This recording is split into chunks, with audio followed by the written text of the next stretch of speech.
আদম আলাইহিস সালামের সঙ্গে মুসা নবীর সাক্ষাৎ হয়েছে আসমানে। কোথায়? বুখারীর হাদিস। আদমের সঙ্গে মুসা নবীর সাক্ষাৎ হয়েছে কোথায়?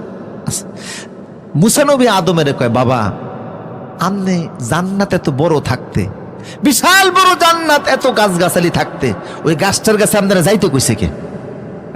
সোনা বলবেন না? জান্নাত কি ছোটখাটো না অনেক বড়? মিনিমাম 20 কোটি বর্গমাইলের এরিয়া হচ্ছে জান্নাত, ঠিক কিনা বলেন? কয় কোটি?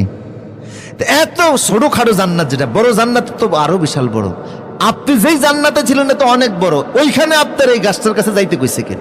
আচ্ছা গেলেন তো গেলেন, খাইতে কইছে নাকি আপনারে? আপনারা তো নিষেধ করে দেওয়া হয়েছে, ওয়ালা তাকরাবা হাযিহিস শাজারাতা ফাতাকুনা মিনাজ জালিমিন, ওই গাছটার কাছে যেও না, গাছের ফলও নিষেধ করা হলো, এরপর আপনি কেন খাইতে গেলেন?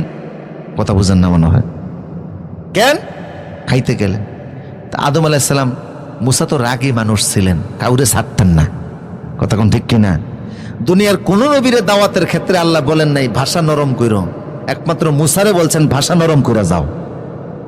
মাঝে মধ্যে জিদ এত বেশি ছিল, রাগ উঠলে লাঠি টাটি যা ছিল সব ফেলে দিতেন, দিয়া বলতেন আল্লাহ তোর দাওয়াত তুই দি। আল্লাহ জিব্রাইলকে বলতেন যে মুসার লাঠি টাটি আবার ওর হাতে নিয়ে দিয়ে আসো।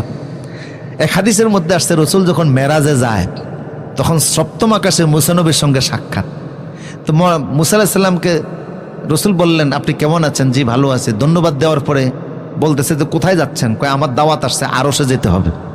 তো রসুল যখন আরশের দিকে উঠতেছেন, মুসা নবী তখন কয় আসলাম কত আগে, পাহাড়ে আমি একটু দেখতে চাইলাম, সেই দেখাটা দিলেন না, আর আমার পরে যিনি আসছে হেরান উপরে উড়াইতে আছে। তা মুসা নবীর কথাগুলি রসুলের কানে গেছে। রসুল জিব্রাইলে বলতেছে এগুলি কে বলতেছে? কয় মুসা নবী বলতেছে। রসুল বলেন আল্লাহ কিছু কয় না? কয় না, এগুলি এমনিই কয়, আল্লাহ কিছু কয় না।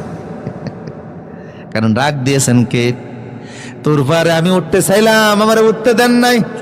তোর পাহাড়ে গিয়ে আল্লাহ রব্বি আরনি, আমারে দেখা দাও। আল্লাহ বলেন লাং তারানি, তোমার পক্ষে দেখা দেওয়া সম্ভব? উনি কয় না আমি দেখবো, এর আগে মানুষ তো। আল্লাহ বললেন না।